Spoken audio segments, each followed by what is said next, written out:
here in Santo Domingo, Dominican Republic. And in today's live, I'm going to give you some thoughts, ideas, perspectives, and experiences on training your wife, training your girlfriend to please you. This is actually a really important topic. And let me just share this with a few friends, just so we can get maybe a few viewers in. So, the discussion today is about training your girl to please you.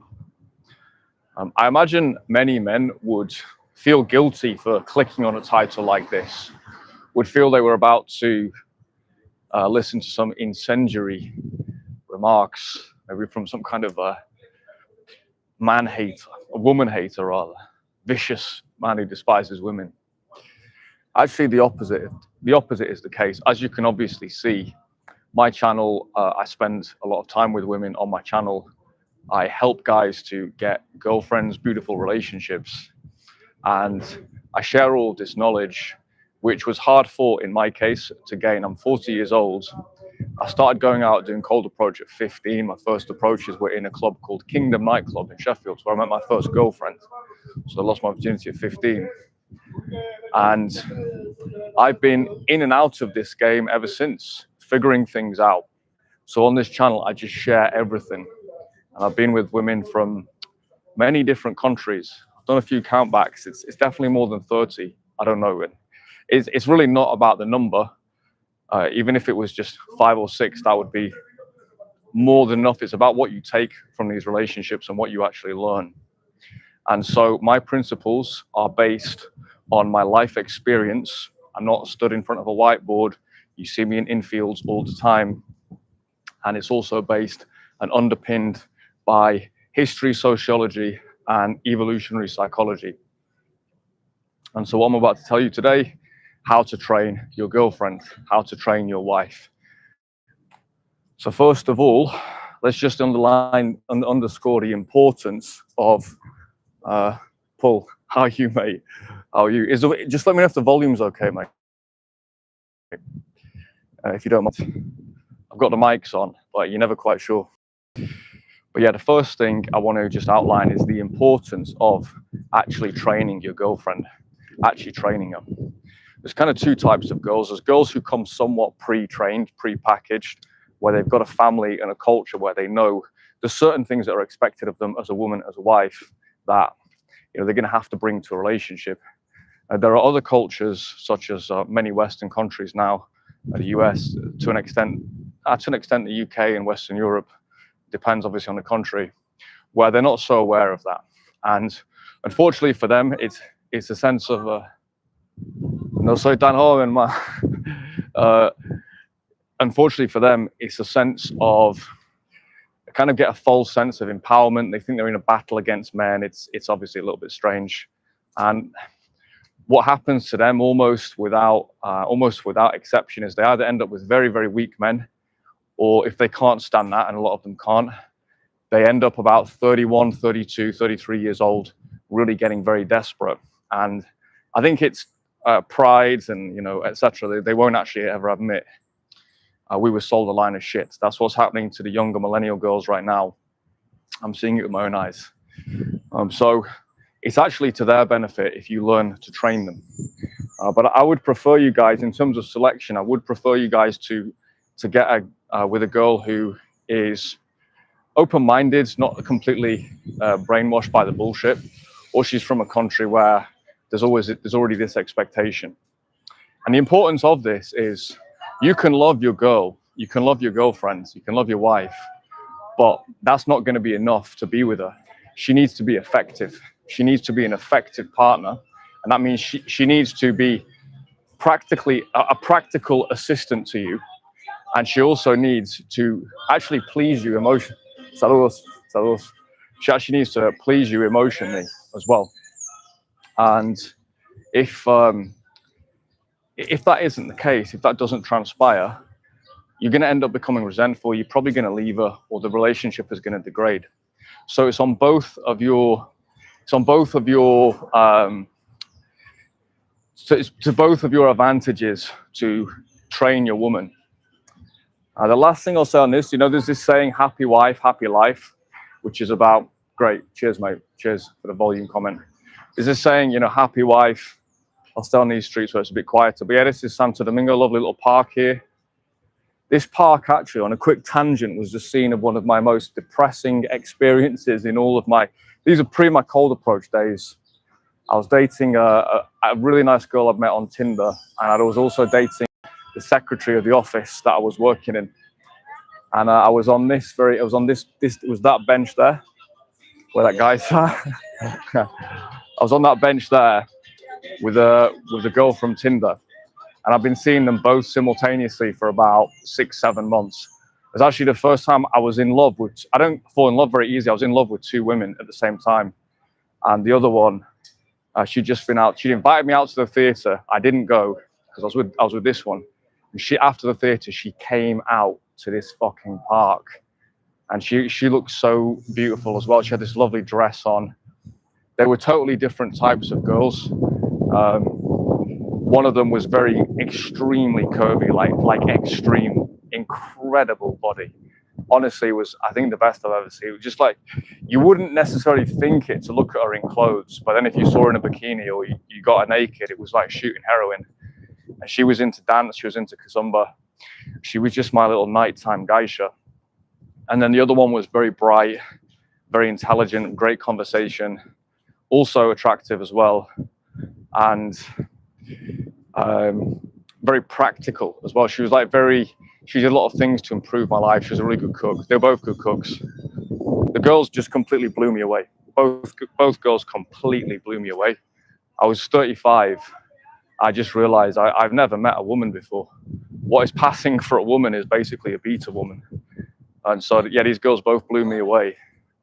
And yeah, and that night she came past. She didn't see us at first, so she passed us, sat on a bench about 20 meters away. I was like, okay, well, I've fucked it here. There's nothing I can do. All I can do is sit casually and wait for this to go to explode.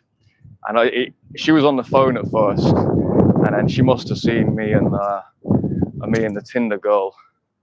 I don't want to give her name away on the channel, but me and the other one. She must have seen us, and then I could see out the corner of my eye, I could literally see her reacting. Sat there, she's on her own as well, bless her. Her mom and sister have both moved to Spain, so she really was on her own here. And she stormed past me. She had like it was so dramatic. She had like a tear streaming down her face, and yeah, she looks so beautiful as well. And that park is, I didn't really show it properly. That park is a really beautiful park. It's the most elegant in the whole city. It's incredible. And it was night as well, dim, amber lights. It was just so dramatic. And then obviously the girl I was with, she was like, that's her, isn't it? Because the girl I was with, the girl I was with knew that I was seeing somebody else, but the secretary didn't. And so yeah, that was an absolutely fucked situation. My own idiotic fault. January 2022, 2023, something like that. And yeah, that girl, I messaged her. Obviously, I messaged her. She never messaged me back. She never messaged me back. She just totally iced me. I even saw it in the street once. She just completely ignored me. And she was definitely in love with me as well. For sure, she was in love with me. So I was kind of impressed by how. I was actually impressed by how strong she was. It didn't really surprise me, but a lot of girls will cave a little bit with things like that. You know, they'll let you get back in and stuff. She didn't at all. That took me. She talking about the wife training. She basically needed no training. Anything I set to do for her, she just fucking did. So I had these 2 wives at the same time. But yeah, I would say it took me about 2 years to get over her. I mean, I probably thought of her every second, not for like hours on end, but for like 20 seconds or 10 seconds for 2 years. It was, yeah, it was interesting. And then I saw her with the guys. When I was in Barcelona, she was living there. And she moved there with her mom and sister. It was kind of interesting. I met up with her just a couple of times. yeah, I felt very fortunate to even meet up with her again, because she could have just never ever spoken to me again. But yeah, that's what happens when you meet the real wifey type of woman. It actually taught me a big lesson as well, which I'm going to discuss here. That taught me a massive lesson, actually, about the whole harem thing. The harem thing is what you do when the women are inferior. If you've actually got someone who's premium, my honest advice is to either keep them long term, maybe have the odd dalliance here and there just to get out of your system, but fully dating multiple women, which I used to do fucking constantly, it's a recipe for a disaster. And the wifey level women, they objectively don't deserve it. So yeah, I'm not saying you need to be a fucking saint. I don't even know if I truly actually do agree with monogamy for some guys. I don't know, to be honest. But yeah, the next girl I was seeing in a relationship, I decided, right, I'm going to force myself to be faithful to her, but I'll cold approach like a maniac. So I got my cold approach really decent, and it also kept a little bit of a clear conscience for me. I did find it difficult, though, to be honest, but it was worth it. I think you don't want to become a sex addict. So yeah, anyway, so that park bench is just set off a life story there. But let's get back to the matter. Sorry about the wind. About training your girlfriend. So I've established it's important. The reality is, happy wife, happy life. Guys who think that yielding to their wife and pandering to her desires makes her happy, you're utterly misled. And honestly, you're almost retard level. I don't want to insult guys, but if you're seeing this, you're almost retard level at your level of understanding of the female psyche. Okay. Woman basically, in her essence, in her true essence, wants to be taken by a capable man, sexually dominated. We already know this, but led and given guidance, but also given discipline as well. On their deepest core, they love this. Even the most fiery, empowered women, the guy they stop for is the guy who doesn't actually give a fuck, who will just be like, no, we're not doing this. Or even in a quiet way, don't speak to me like that. In a quiet way, you probably want to keep it quieter. Sometimes I can get a bit fiery, but the guy who's able to give them discipline, structure, and just bear in mind, everyone has an inner child, right? And especially women. Even men obviously have it as well. A lot of what you're doing with women is dealing with that inner child, that inner little girl who needs the daddy figure. It just is what it is. And so if you think by pandering to a woman, and fulfilling her every wish and desire, you're keeping a happy relationship, and you're keeping a happy. I mean, just look at that's the predominant paradigm in the US, and look at the divorce rates. Yeah, obviously it doesn't work, right? Obviously, and those divorces are initiated by women, mostly like 70%. And the guys all complain, "Oh, I did everything right. I did this, I did that." Yeah, that's why, my friends. You treated her as you treated a small simian creature as a goddess. Okay, this whole divine feminine thing has got to stop as well. They're not divine, bro. They're not divine. They're more feline than anything else, right? We're all animals, okay? You have to deal with the animal in woman before you deal with. Sorry about the noise. You have to deal with the animal in her before you deal with. Before you start talking about all the divine stuff, right? Deal with the animal in her first. Right? And we are a dominant species, meaning if you just look into our evolutionary past, civilization itself, as in where there are buildings and groups of people living together, at most is there's speculation over it, but that we know of at the moment, it's about 5,000 years old. People speculate about something older, but it's about 5,000 years old. So if a day is 24 hours, and humanity's existence is 300,000 to 500,000 years, we don't really know, but it's at least 300,000 years. 1,000 years in evolutionary terms living in cities, some of us living in some cities. That's like the last 10 minutes of the day, you know, and the previous 23 hours and 50 minutes, we've been living in tribal conditions where, you know, male dominance and male leadership structure was just a prerequisite for survival, right? And women are evolved really to select and be loyal on this basis mostly. And so, like, how do we learn from this? Like, what am I talking about? What can you practically take away from this? Just some very simple things, guys. Number one is learn the word no. If you don't want to do something with your girl, if you don't want to do something for her, you say no. Yeah? If she insists, you say no. If she throws a fit, you say no. And then you bully her and tease her and get her in a headlock for doing that. Yeah? Never underestimate the power of just little headlocks and little dominance moves. Yeah, it's visceral, it's animalistic, it's what works. Okay, it works on children as well. Yeah? Little moves like that. Actually, better to do. Guys who, you have to be intelligent enough to be able to differentiate between this and obviously domestic violence. That is a completely different thing. That's actually guys who don't know how to handle women. They don't know how to deal with them. And they don't even know how to deal with themselves. They probably feel very inferior themselves. And they resort to like battery and things like that. That's a completely different thing. So all of that stuff, I'm totally viciously against.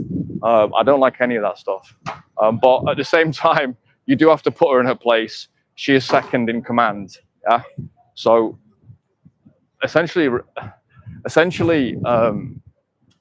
that is really the backbone that you need in your relationships. And that's going to give you a much stronger relationship going forward. It's actually going to give you longevity.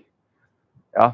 And you're going to be the guy who can say no, the guy who's a little bit of a bastard to her sometimes, but then also obviously gives her the sexual dominance doesn't even need to be with your dick. Do you even know that? You don't need, it's mostly psychological. You can just, I won't go into the details on the channel because it probably get channel taken down, but yeah, you don't even need to fuck her if you don't want to, or if you're feeling lazy. If you do these things, she won't be able to look beyond you. And then you're out there in the world and you're acting in the world in a similar way to the way you act with her. It means not backing away from conflict if necessary, not being an idiot, obviously, having a backbone in general. They just can't, once they're with the guy like that, they will pine for that guy for the rest of their lives, to be honest. And if they don't find someone of a similar caliber, which in the modern world, in the West, they probably won't, that you will always be the one who got away. So yeah, I want to train up better guys for their own sake. I'm not doing this for women, it's for the guys' sake. But the secondary effect of that is that women are going to have much, much better options, much better relationships. And, you know, there might be more guys around. Let's say it doesn't work out with one. If there's another guy who's come across this channel, there you go. Here is another guy who can do exactly the same job. Maybe you've got better connection. You're more suitable, right? So it's to women's advantage. The more guys are produced like this, the better. So yeah, so in terms of actually training the girl, let me just go through this. Let me take you through my first step actually in the training program is selection. Obviously, my channel, there's a lot of stuff on approach itself. Having options is super important. Having options is massively important. I was on having a conversation with a guy who's been following the channel for a while, and just from the material, he's actually found he was able to succeed really to a really good standard with daytime approach. And one of the interesting things he commented to me was, which I'd barely thought about, but it's 100% on the money, is the fact he met his girlfriend through cold approach implicitly lets her know that at all times, if she drops her level too much, we don't need to be inhumane, but if she drops her level too much, Like if a girl gets a fucking flu, yeah, you don't leave her. But if she drops her level, or if she starts to act out too much, he can and will replace her. And he doesn't even need to say it. It's just a fact. He can and will replace her. And it's unspoken between the two of them. And that fear that women have, that actually she can be replaced. And actually, in theory, you can be replaced with another body. But as we know, in the modern world, there's many men who just don't have the right psychology. So actually, if you're watching this channel, you're applying these principles, you're very likely to be actually very difficult to replace. So yeah, that's just the first step, is having options. And the girl kind of has to know that you have options. She should know. It should be pretty obvious. And one of the great things about daytime approach is, if you are, it's obvious, right? If you've cold approached her, it's obvious you've got options. Yeah, and even if you're not exercising them, you could, especially if you've got an international lifestyle as well. You've got just some cash in the bank. Again, it's absolutely obvious, right? Yeah, women need that fear. There's a lot of ugly things in human psychology. And one ugly thing on the part of women is, we talk about pre-selection. They love guys that are the most likely to cheat on them, or who could. Yeah, we know that. And guys with options as well. It's something maybe people don't want to discuss. I don't want to go too off the beaten track here. It's going to avoid these stray dogs. It's not something people discuss as much as they probably should, but they need that fear that you could leave them. They need it, man. They need it. It's part of their. If they don't feel that they could lose you, then yeah, it's kind of part of the. It's part of the equation. So selection and actually having skill in approach is so important. So just think of yourself when you're going out there, just learning your cold approach. You're learning to accept yourself more and more. You're learning to some of the skills that we talk about on this channel. You're actually putting a massive, massive down payment on your future relationship and your marriage. Okay, that's not enough in of itself, but it's a massive, it's a great first step. So that'll be the first step there. The second step actually is selecting the right type of woman. Obviously, in the title, I've said, they're all the same. They can all be trained. To a point, that's actually true. But my honest question is, can you be asked to, reconfigure a fucking girl from Portland with green hair who's 40 pounds overweight? You could actually do that. It can be done. But can you be bothered to do it? Can you actually be asked? It's not really worth your investment. And your return on investment is going to be much lower with a girl like that. So you want to have some criteria for the type of girl that you're interested in.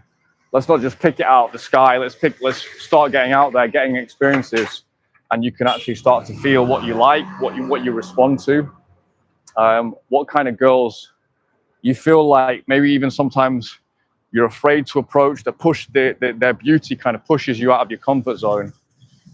What kind of girls you like to be around. So let's have a think about that. I've got my list here of girlfriend criteria. You may find some of these quite interesting. Girlfriend requirements: attractive barbarian looks. I like girls who've got a little bit of an old savage in them. That's why I like Slavic girls. I also like Dominican girls as well. A lot of them have got a slightly savage look about them. It's a savage barbarian type of beauty. So that's what I've got there. It honestly just gets me fucking horny, to be honest. Preferably high levels of latent barbarian DNA. What was I drinking when I wrote this? Ideally from the Bronze Age steppe, but Iberian, Taino, Arawak, or Bantu also accepted. Mandatory genetic testing before immunization. That's basically a funny way of me saying, an extreme nerd way of me saying I like Dominican and Slavic girls, essentially. Culturally compatible, yeah, very important. Pastoral childhood preferred. Yeah, I've realized a lot of the girls when I'm in big cities, a lot of the girls I actually really vibe with are girls who grew up out in the village somewhere or out in the town. and then they move to a bigger city, almost invariably. Or they, like in Santo Domingo, there's some parts of this city that are basically rural. Girls who grew up in very metropolitan, sophisticated, I just honestly see them as beta males. I almost see them as like a male gay, to be honest. They might have the beauty and stuff. There's just something about them that annoys me. So if you like girls like that, then do not be influenced by me. Yeah, you're your own man. I'm just talking about myself, right? We all have our own. I don't want to put anybody off, but we all have our own preferences. Strong father figure, or shaped by limitations of poverty. Shaped by limitations of poverty. Oh my God, what an absolute capitalist, colonialist maniac I am. Strong father or shaped by limitations of poverty. Yeah, let me explain that one so it makes sense. Strong father, that's obvious. It's obvious. The more I've dated, the more I've realized the girls who've had a decent father figure and a strong one, they're easier for me to get along with because I have requirements. They need to adhere to certain standards. I can train anyone, but those girls they're more pre-trained, to be honest with you, and they get it. They like a guy like me as well. So for me, I just vibe more with those types of girls. I have actually been with some girls who have not had that type of father figure. Basically, one or two girls whose dads had died at a young age. Surprising how many women there are like that as well. Or some women whose dads just kind of disappeared. And but they never. The thing is with those girls is they never really knew their dads. Either their dad died, so that's just like fair dues, or they just never knew their dad. I've been out with one girl like that. The ones I find I just kind of want to avoid like the plague, really, or where the dad left them when they were like 13 or something. There's all that trauma. It's not their fault, but I don't have time to be their fucking therapist. So I'm not the guy. I'm not the guy for a girl like that at all. And my experience is those girls, they don't really understand men. They don't actually respect men, and they're just really strange. They're uncivilized, but in a bad way, not in a barbarian way. Like they're uncivilized in a way of just kind of incontinent, emotionally incontinent, possibly sexually incontinent as well. Yeah, girls like that, it's not my thing. It's not my thing at all. Shaped by the limitations of poverty. This is a great one. So poverty, let's define poverty as, let's say, household income of less than $1,000 a month. Pretty much anywhere in the world, life is going to be, you're not going to feel wealthy. You're going to feel like you've got limitations, right? When girls grow up and they have everything given to them, they've got the simp dad who's yes to the mummy, yes to the daughters, and they materially get whatever they want, get their university tuition paid for. They walk into some bullshit HR job.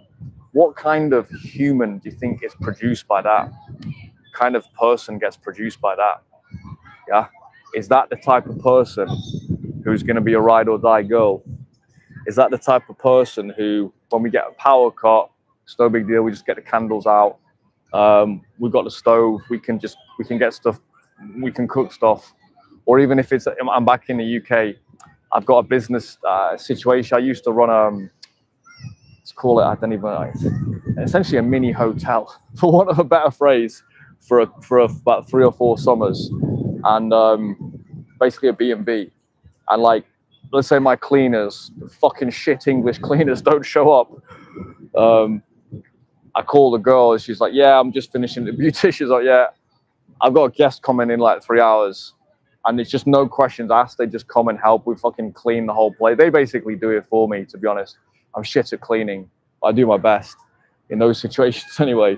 I recruit them in to help, and they're just soldiers. They do it, yeah. And if there's something that they need, which is in my remit, and which there very often is, then I fucking do it on autopilot. Yeah, the spoiled girl is not going to do that. And with the unprecedented levels of human wealth, the unprecedented levels of high technology, I would say the majority of the girls in the Western world now, this is not even to hate on them because it's not their fault, right? But they've just grown up in an area where they've actually had very few challenges, like survival challenges ever in their life. They don't really know what it is to strictly budget. They don't know what it is to go without. They don't understand sacrifice, right? And as I'm a business owner, and I have been for a very long time, there's times where it's been fucking difficult, man. There's times where it's been brutally difficult, yeah? I need a girl alongside me who understands this, right? This is why, for example, Slavic girls or Dominican girls, they get this stuff. Same with Brazilian girls, same with African girls. Yeah? The interesting thing that I found is, and this is from Nietzsche, there are two ways to shape the spirit of a person in a great way. The first is where they're just born into kind of brutal lack. To survive, they have to develop character. They have to. It's not optional, right? So that's one. The other way, where they're born into great abundance, and this is what European royals always did. It's actually really, this is actually, if you're wealthy, this is how you should raise your kids. You put them through like an artificial lack, or you put them through like high intensity training, whether that's intellectual, whether that's physical. In fact, it really should be both, right? And the English private school system, the public school system, was actually designed to do that exact thing. England flew so far ahead in terms of wealth of every other country for centuries. The only competitor was Spain. The only competitor was Spain for like 200-300 years. And this is part of my theory as to why England came out on top, was over the long term, our elite, they invested in absolutely brutally training their sons to lead the next generation. So all these aristocrats, they all became like heads of the empire. They all became heads of industry. And then they trained their sons. They sent them to these fucking hardcore, like basically like private schools, you know, which are like, they're so fucking expensive that only the elites can afford them. And basically what they get given is they get given privation. They get almost treated as like poor kids, right? Yeah. You go to sleep on a bunk bed, you're in the military, you've got to go out, and they run around fields and stuff like this. I've had, in my other work, I've met students like this. This is actually really good for them because that prepares them for the responsibility they're actually going to take on. Yeah. So this is a kind of this is a false thing when people say, oh, if you're rich, or rich men create easy times or whatever it is, or hard times or whatever. That's actually not true. True wealth and true high civilization is preserved when the youth is stretched, the youth is pushed into high achievement from a young age. And they're actually tested with deprivation as well. So that's how you create an ongoing system. Then they will come into the wealth later on, but mentally they're ready for it. They're tough enough to actually deal with it. So it's interesting, the UK, people think the aristocracy are like pussies. They're not. The aristocracy are some of the hardest fucking guys in the UK. Those are the guys who, if there's a civil war or there's a war, it will be the aristocrats. It'll be like the working class and the aristocrats. The middle class will be the ones that'll be a bunch of pussies. So it's a bit of a sociological tangent, but you can look into that. The Spanish fucked up their empire because all of their kids, they just treated them all like little princes, right? In the worst possible of ways. And they all squandered their wealth. The British didn't do that. And so how does this relate to women? I'm getting to this. There are some very rich women who were born into like discipline, where they've got mums and dads who are so fucking severe and strict with them from a young age. They get trained into high achievement.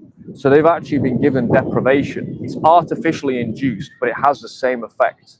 And that's actually like the best type of person, because they're going to come into resources, they're going to have education, but they actually have got that severity and strength of character as well.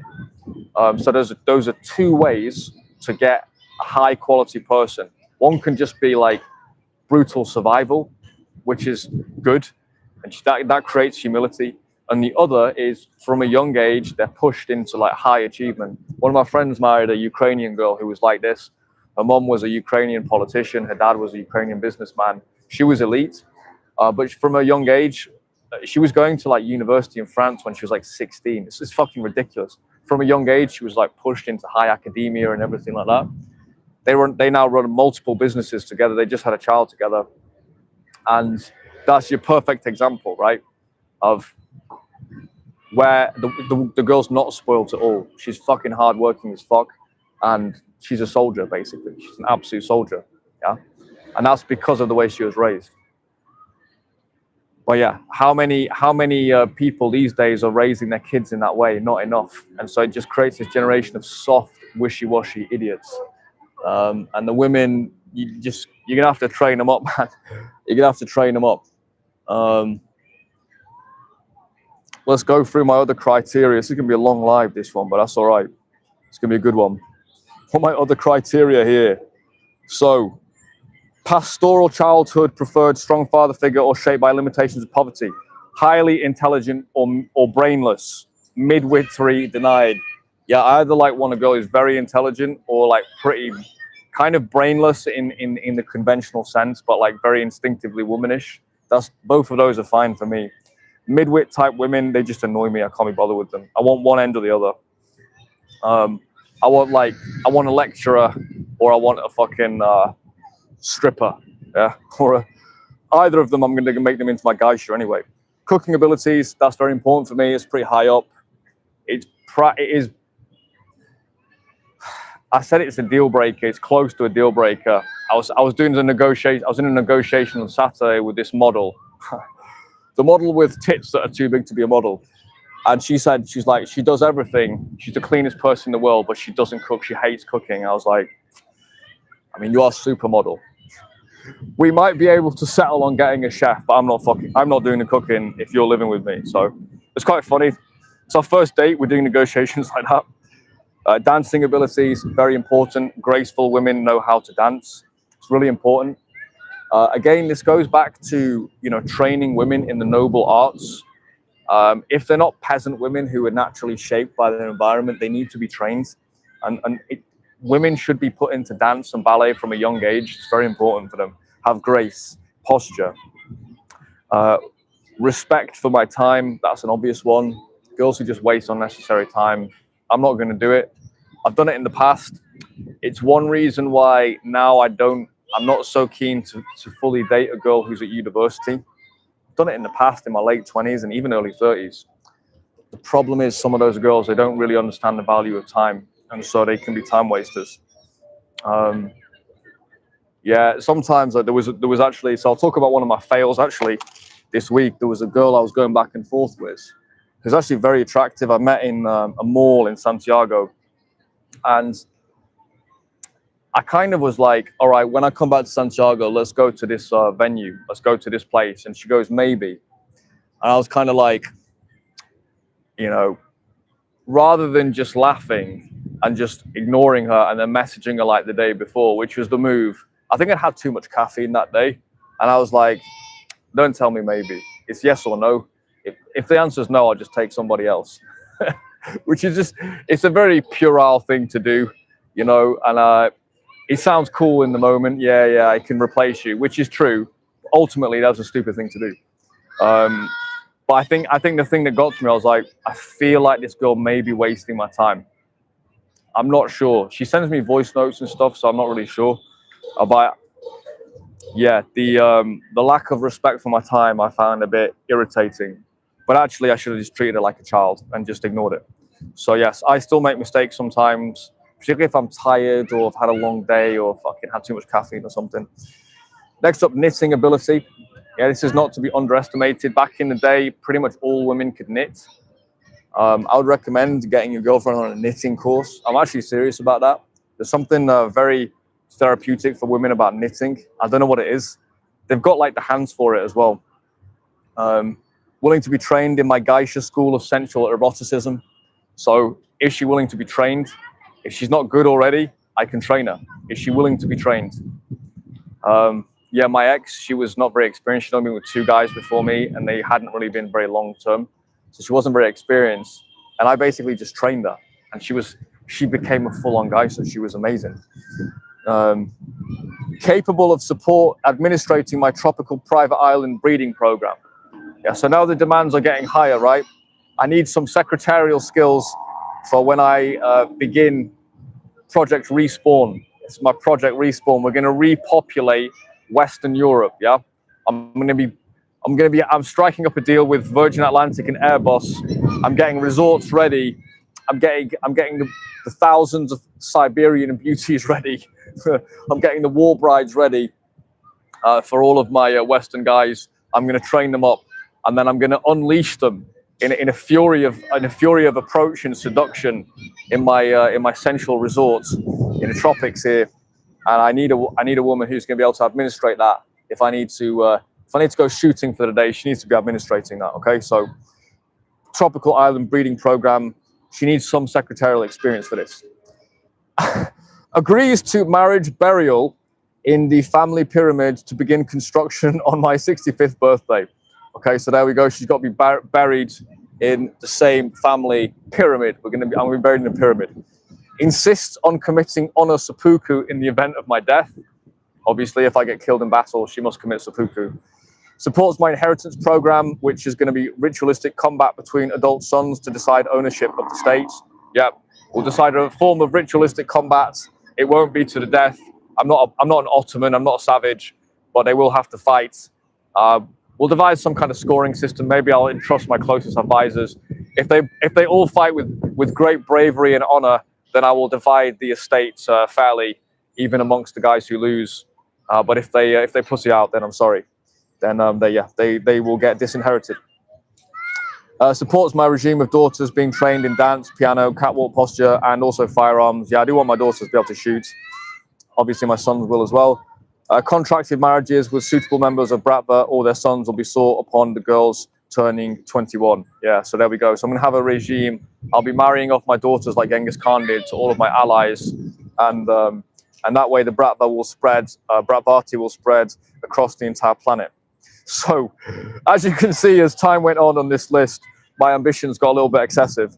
But I think the fundamentals, though, going up to attractive looks, culturally compatible, either highly intelligent or basically brain dead, cooking ability, dance ability, respect for my time, knitting, and also willing to be trained essentially. I think those are some fundamental criteria that are really important with the girl. People talk about like intellectual commonality and things like that, and did you like the same music and stuff like that? I don't really give a shit, to be honest.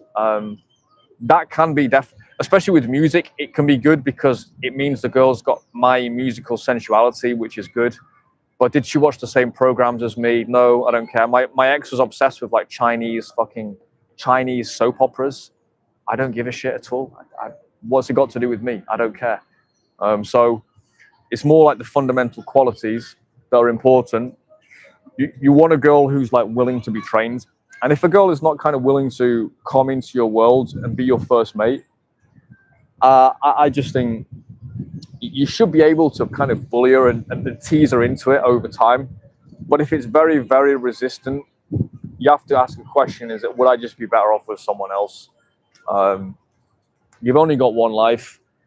Your life trajectory, if you're on a mission, is very important. You can't sacrifice a mission just to superficially please and placate a woman egotistically for a few minutes, and then she's going to hate you again. She's probably going to cheat on you. Honestly, she'll probably cheat on you with one of the guys that I fucking trained. Probably, honestly. We've all been on both sides. I've been on both sides of this when I didn't know anything because I wasn't trained in any of this stuff. I had to find it all out myself. But once I found what worked, I applied the same formula over and over again. And there were even times where like, this is not because I'm something special. It's because the approach I took was effective. There were times when a girl was cheating on her boyfriend with me and another guy would approach her.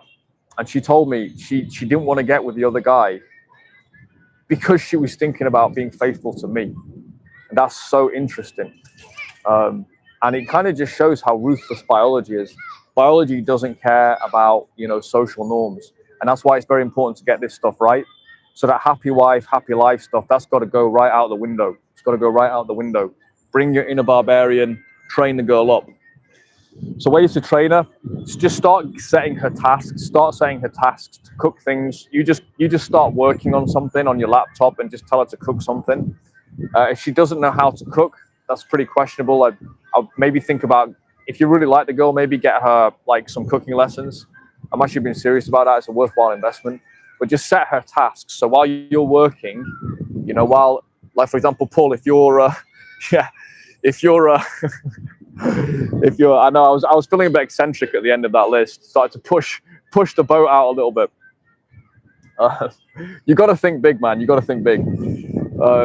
But yeah, if you're like working, for example, you're doing your editing. I'm sure you do this anyway, but you can just get your girl to make you some dinner or something. Even if you don't need it, just give her things to do. Yeah, just give her things to do. They like to feel useful to you.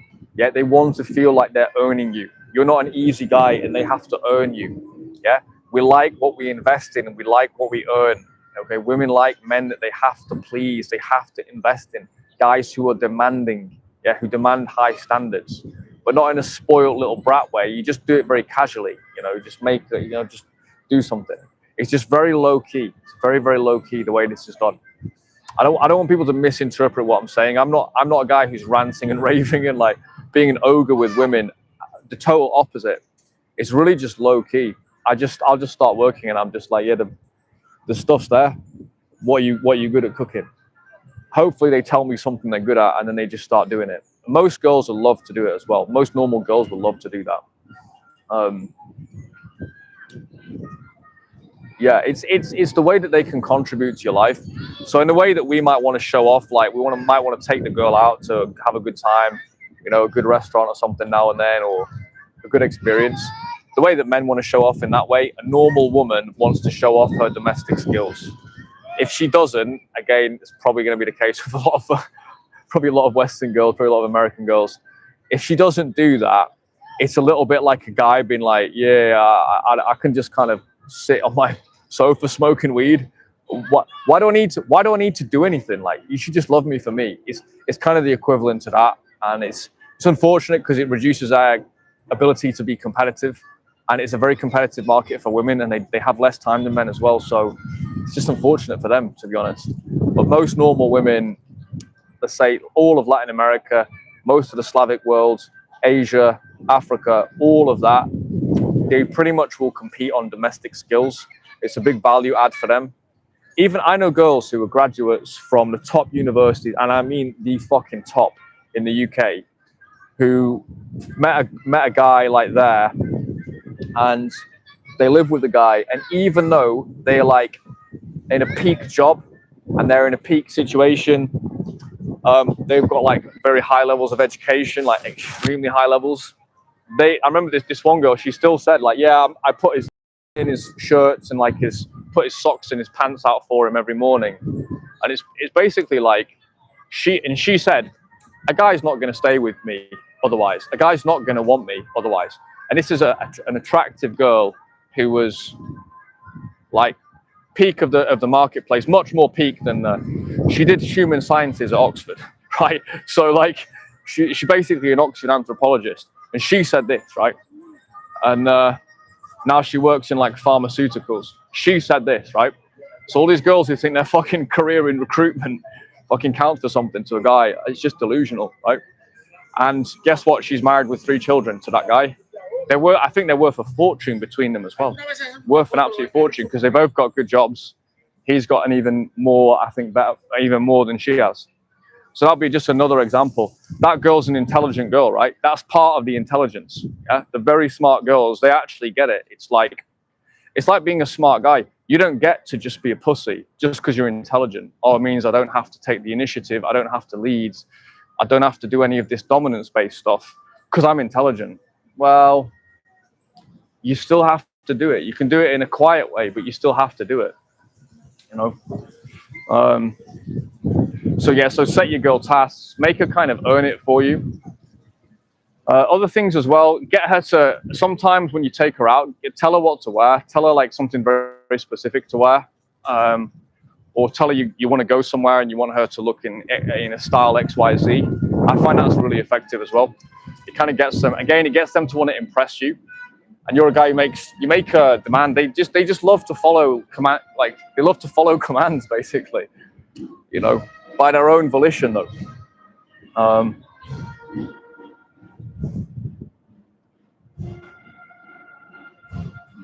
We've got the Easter parade going on. So yeah, so get her to do stuff for you.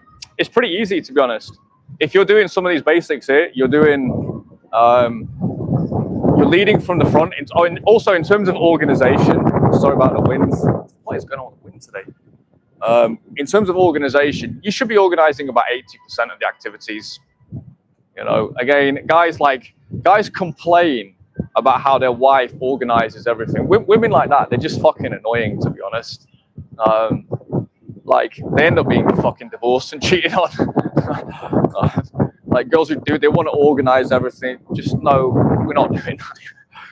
So you should be organizing about 80% of the stuff. It's a little bit more burdensome for you, but just do it. Trust me, just do it. It will all work out for the best. A lot of times when women organize stuff, it often is quite shit, to be honest. Unless maybe the exception to that would be if the girl's actually talented, like she's an actual socialite. You should still be telling her what to do, though. You should be still telling her what to do. Let her employ her talents in your service. There probably is there is like a healthy 20% where she suggests something and you guys go and do it. That's also a healthy 20% as well. Yeah, it's I actually think 80-20 is a really good rule for activities. You know, you should just be suggesting most of the stuff and she just kind of comes along with it, and then 20% she can suggest some stuff and yeah, you guys organize it and do it. So that's another one as well. If you're doing all of these things, how many guys, first of all, do you think this should be the norm? But most guys are not doing many of these things, if any. They're just being very passive in the whole situation. Maybe a girl they met on an app, or maybe a girl they were aggressive with once, and that was it. Guys like fake it through cold approach, and they think they can. It's like, it's not a game. The person you are in your approach, that's who you are forever. Everything is the approach. The approach never ends. It's just ongoing forever. But yeah, if you're doing these things, you're taking the initiative on the initial approach. You've got options. She knows you've got options. You bring a bit of sexual dominance in there. Doesn't need to be too crazy, but some of it is good. Go the other way. I don't want to cross paths with a church procession. Yeah, you're bringing some of the sexual dominance. You are selecting correctly according to what you want, according to what your preferences are. You're getting her to cook you some meals. You're getting her to wear stuff for you, to please you. This is the type of thing. These commands excite women in of themselves. There's all right. So people might be like, oh yeah, but that's all right for you to say, Joseph. The girls fancy you or whatever. No, these commands in of themselves are what make the women fancy you. That's what guys need to actually get into their head. A lot of it's psychological. Women are obsessed with power, right? So you start these power plays, they fucking love it, dude. They love it, right? It's like the thing with a guy is you do have to be on the ball for consistently. You can't really let it slide too much. There will be times you'll lose a round here and there. You will. You're not going to have a long-term relationship with a woman where you never lose a round and you never ever do something that you think did I actually want to do that? There's going to be some time where that happens, right? But that should be that honestly should be seldom. And you should make a mental note. She fucking got me on that one. Yeah. But it should be like 90-95%. It's on your terms. And that ultimately is the only way. Happy husband, happy family man. That is ultimately the only way things can work. Anything else will be producing an inferior family. It will probably very likely end in divorce. So the purpose, tropical island paradise breeding program aside, the real purpose of this channel is to help guys ultimately to develop strong relationships, go on to have strong families. Cold approach is a great lead acquisition mechanism, not just because it opens the entire world to you, but also because it develops your character, your confidence. It gives you psychological insights that you would never have had through Tinder, for example. And it lets the girl know very viscerally that you've got options, which I've talked about at the beginning of this live. So there's a fear of loss there. And like even if, like, let's say I'm 60, right? Yeah, and I'm with a woman, right? Yeah, maybe I won't still be pulling the 20-year-olds at 60. Okay, if she leaves me, but I'll damn well be pulling the 40-year-olds, right? So it's all kind of relative. Even if it kind of always is in play for your whole life. If you're 90, right, in a nursing home, you can be macking those 70-year-olds like nobody's business, mate. Yeah. So it's still always going to be relevant. It's still always going to be relevant. Although, to be honest, if I'm 90, I'll just go for 20-year-olds anyway. It's like fucking great granddaughters. Why not? Go out with a fucking bang, dude. Picasso, when he was 91, Picasso died at 91. His girlfriend was 27. Fucking hell. Yeah. Picasso, mate. The real top G. So hopefully those are just a few ways for you guys just to help you to train your wife, train your girlfriend. It's pretty simple.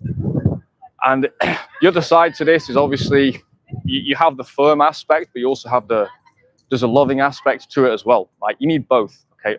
Otherwise, you're just a kind of drill sergeant. No, you need both. You need the warmth as well. But you can't just be a warm, soft sponge.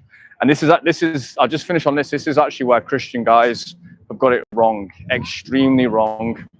And this is actually, Schopenhauer talked about this. So some of the issues we're having now, they got their roots a long, long way back. Schopenhauer talked about this amongst the rich Christian nobility in Europe. He couldn't stand them because he said basically they're just pandered to by all this bullshit. You know, love thy neighbor, love. And they just become tyrannical lunatics. And this is the 1800s. He's talking about this. Yeah. Because he was a philosopher. He hung out with the nobles, you know. He saw it all firsthand. Your average woman wouldn't have been like that, though, because they'd have been too poor to get those kind of delusions of grandeur. But yeah, Christianity, it's not the complete picture. I talked about it on a live the other day. I don't want to go too much down to the theology on this channel, but if you actually look closely at the teachings and stop listening to these fucking stupid pastors who don't know what the fuck they're talking about in this school marmish church fucking thing that's developed with a lot of the churches, which is absolute bullshit. Even, first of all, the Old Testament is very severe. It's very severe. All the stuff I've talked about on here is light compared to what's in the Old Testament. And even New Testament, JC, people call him like he was a feminist or whatever. Absolute nonsense. Absolute nonsense. All he said was he stopped a woman from being stoned to death from adultery. Yeah, that's all he did. Yeah. It's not exactly hardcore feminism, is it? He just wanted her not to be stoned to death. But he also said to her, you've sinned, go and repent. You've broken the commandments, you commit adultery, right? So yeah, some of the stuff that JC said, he said very clearly, you have to obey the 10 commandments, right? You have to obey the laws of Moses, right, in marriage. So there were very strict laws. So yeah, I don't know, honestly, I don't know what Christianity is doing, to be honest, with some of these churches. So the whole godly wife thing, I'm sorry, it's fucking bullshit. It's fucking bullshit. Learn to deal with the animal in her first. Tame the beast within her, right? Your beast should be taming her beast. This was always the point of marriage throughout the centuries and millennia. People like, again, it's Christian theologians like Jordan Peterson. He's a fucking amazing guy. He's done amazing things for a lot of guys, a lot of men, helped thousands, probably millions of men. But he's got a major weak spot when it comes to simpage and simpery for women. Talks about how women civilize men. What an absolute load of garbage. Absolute nonsense. It's the opposite. Men civilize women. Yeah? The more firm and assertive men are, the more civilized women become. Yeah, you want to see, like, we know places that you can go where the women have become completely like, yeah, they haven't been civilized by the male hand in any way, culturally or personally. Right, so it is man's job, it is our burden to civilize these lazy beasts, right? And whether it's the father, whether it's the boyfriend, whatever it is, or the husband, that is our job, right? And it's this idea that men, if they're not married, they're out like headbutting everybody and like shooting people and stuff. We're just going around like scratching people's eyes out and like drinking their blood and everything because we're such savage beasts until we get married. Is that what you see? When I go back to like Europe, that's not what I see at all. I see men running scared. I see men scared of their own shadow. Even big, strong guys, whatever, it doesn't make a difference, you know? So yeah, we want to get guys confident again. So yeah, hopefully this has been a useful, hopefully it's been a useful life for people. Imagine, Paul, I bet you're doing your editing right now, right? This probably gives you some food for thought. I'll be coming through actually with a more of a, today was just a bit of fun, but I'm going to be coming through with a more developed series on relationships and ways to actually have good relationships, because it was a learning curve for me, I would say. And I found the more that I leaned into the type of teachings I've just shared today over time, the more I absorbed those and leaned into them. And I had no example. I had no example to learn from at all. None at all, anywhere in my family. My family are just almost they were either like simps or like fucking, I don't know, you don't even know, like, could you be a violent simp? I don't know. Some weird things going on. Yeah, Irish culture, there's a lot of that. There's a lot of like simpish behavior, like extremely simpish. But then at the same time, there's also like quite a lot of, I don't know, violent, temperamental stuff as well. So I had no example to learn from at all. When people talk about, you know, toxic relationships and stuff, I don't have toxic relationships. The only toxicity, honestly, in relationships, for example, what I talked about earlier on, having those two full-on girlfriends at the same time who live like a mile apart, that toxicity was created by me. Yeah? It was just completely my own fault, and I was being the toxic one. But I don't really have toxic relationships. If a girl is acting weird to me or disrespecting me, how long do you think I'm going to tolerate that for? I mean, I don't know how guys do. If you're a guy who's currently in a relationship and you're tolerating disrespect, start to apply some of the things that I've talked about here subtly, and see if you're able to shape your girl. This is going to be a bit of a campaign. It might take 6-7 months to turn things around, but it might be worth it for you, especially if you've got a wife. Start to do some of the things. Get your wife to tell her to go and get dressed up. Let her see you flirt with other women. Let her see it. Yeah. Or suggest, or not even flirt necessarily, but just like speaking in a measured way to an attractive waitress or something. Yeah, get her on her toes a little bit. They need this stuff, man. They need it. Yeah, it's carrot and stick. But yeah, if you're in that type of relationship, apply this stuff. See if you can turn it around, and if you can't, what are you actually losing if you leave that relationship? Like, unless you're married with kids and stuff, like, what would you actually be losing? You're losing nothing, and you're much better off. You're better off single than with a woman who's like, you haven't trained properly, and she's. I mean, how many relationships have you seen where the guy is effectively shit scared of his girlfriend, and she bullies him? Like, don't tell me you haven't seen this all the time. Women are natural bullies, man. They're like a female, for example, we're all mammals, right? A female dog needs constant training. A female dog needs constant training. A male dog, once it's been trained fully, it's basically trained for life.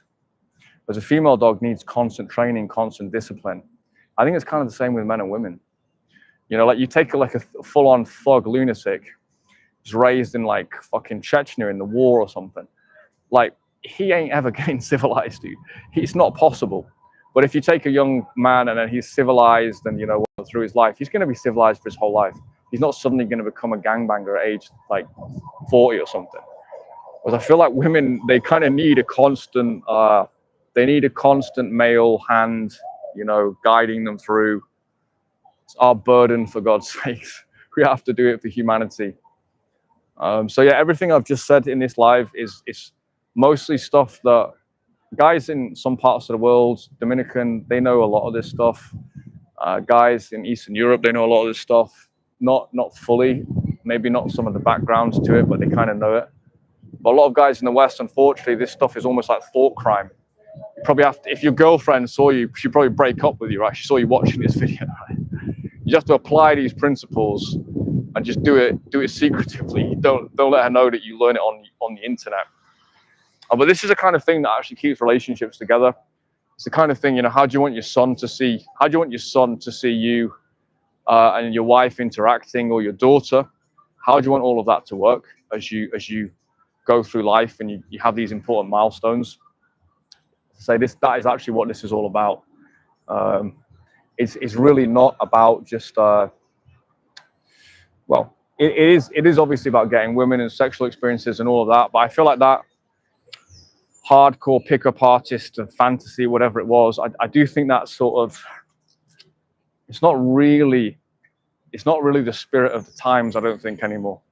I don't think it's really there. Like, guys go on tears and so on, but I don't think it's like, I don't think that's where we are right now. I don't think that's where we are. Even that is unsustainable. That's the thing to do, just to learn the ropes, basically. But even that's unsustainable. And it's good to get out of your system for a year or two, I think, a year or 5, whatever.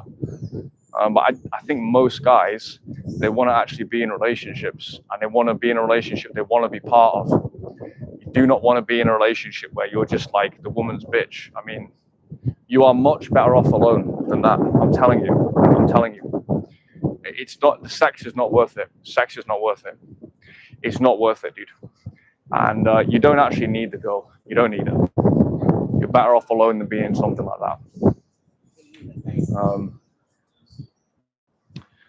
Yeah, being alone can be one of the greatest learning curves as well. So I'll just finish on this. So this is when it comes to cold approach, but also relationships. One of the biggest things you learn through cold approaches, and I'm still very much learning this, is the ability to go in, even like, so yesterday I went into a 5-set yesterday. They'd have been about 19, these girls. A 5-set, right? It's my first approach of the day. So we'll talk about warm-ups and stuff. It was my first approach of the day. It was about 9:30 p.m. And all I was really thinking before I went into the set, I wasn't grandiosely bigging myself up. I wasn't gritting my teeth. I was just thinking, I'm good. I'm good. Whatever happens, I'm good. I've accepted myself. I've approached myself, and I've just accepted myself. And I went over to the girl. The first, all I said to her was, "You've got a pretty face." And she kind of looked funny, and I can't remember what I said next. But her response was a little bit like, you know, sassy Dominican girl, not quite sure what's going on. It was definitely not like melting in my hands at all. But it's fine. I just chilled, talked to her a little bit. All of her friends were like fucking, you know, all like making expressions and shocked and everything. And then I started talking to the friends, you know, the usual stuff you guys here to do selfies, blah, blah, blah. Started talking about one of the friends' dresses. She had like this quite glamorous dress on. And then went back talking to the target that I want to speak to. And then closer, got a number. And all I was thinking throughout that set really was just about self-acceptance. I just accept myself. I don't need you to like me. It's cool. If you're in shock right now, that's cool. I can take you through the approach. It's no problem. If you want to curse me out and get angry, that is up to you. You can do that. That's absolutely fine. That's absolutely fine. I've accepted myself. I'm good. But it was just interesting that energy was just so, it was such a pleasant way to do that approach, you know. I think ultimately that's my sort of, it's almost like the final teaching of all of this. That is actually what you need. That's actually what you need. When you feel nervous and so on, it's because you want someone else to accept you. On the base level, that's what you want. That's what creates the nerves, is wanting to be accepted. As soon as you're deeply okay with not being accepted, because you've accepted yourself, you have actually arrived. You have arrived. So that's the kind of direction I'm starting to move in now. And that's what happens when you're 3, 4, 5 approaches in. You're kind of broken up with that version of yourself that was wanting acceptance. It's kind of become a thing of the past temporarily. But yeah, at a certain point, I think just focusing more on that. This is when you get deep into the game and you've been doing this for a long time. Focusing on that, I think for me is really good.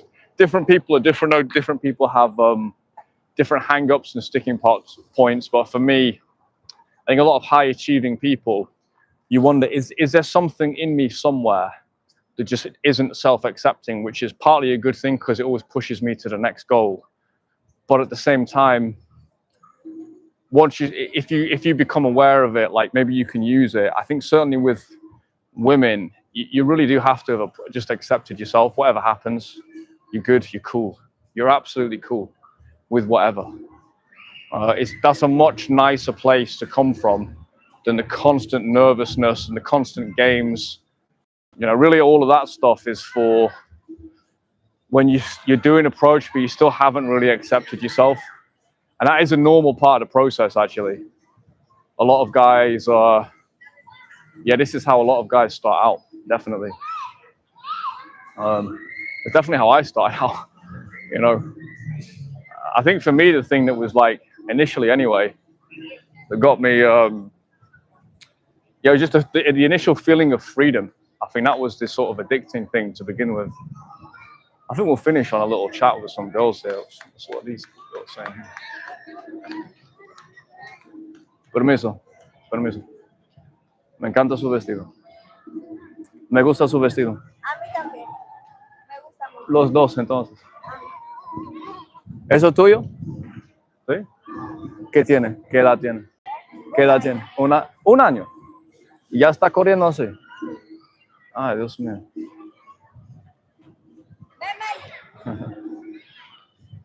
Bueno, buenas noches. Chao. She's approaching a single mum there. She's with a 1-year-old kid. There were 2 of them, there's 1 kid. But yeah. So yeah, cool bit of so for example, she was all right. She was friendly enough, but she wasn't like, again, falling at my feet. That's fine. I'm good with myself. She can be good with herself or she can not be. It doesn't really matter.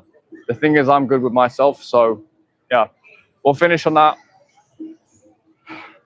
Yeah, for guys who tune into these lives, just as a point of note, I do more approaches on lives than some of these coaches have got like 20,000 views stood in front of a whiteboard. Never seen him in an approach ever. I do more approaches in lives in my 3rd language than these cunts do fucking sat in front of their whiteboards. Yeah, absolute frauds, boys. Absolute frauds. If you're gonna get trained, yeah, call a wing bro, call Paul University. These are the guys to call, right? If you want to learn cold approach. I've got a new program as well that I'm working on, which is it's a 12-week program on relational principles, where that takes you essentially from hello through to I do. So we go through all the approach stuff, but we actually go through all the relationship stuff as well, in even a lot more depth than I've talked about on this live. There is honestly stuff I will never be able to talk about on YouTube that's key and very important, but it's the site is fairly censored. You risk. I think that title probably is already pushing it, to be honest. Talking about training women and stuff, I'm already pushing it there. But that's a 12-week program.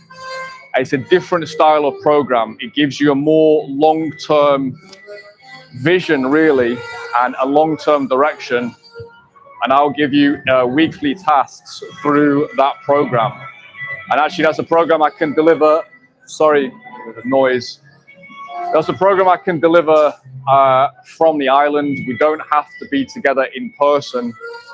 Even with cold approach now, I'm very confident that I can actually give a very solid level of training, at least get you effective from even remotely. And then the relational principles, that's all deliverable remotely. So it's been trialed already, really, with some of the guys that I've already worked with. So that's on offer for guys who do want to get in touch.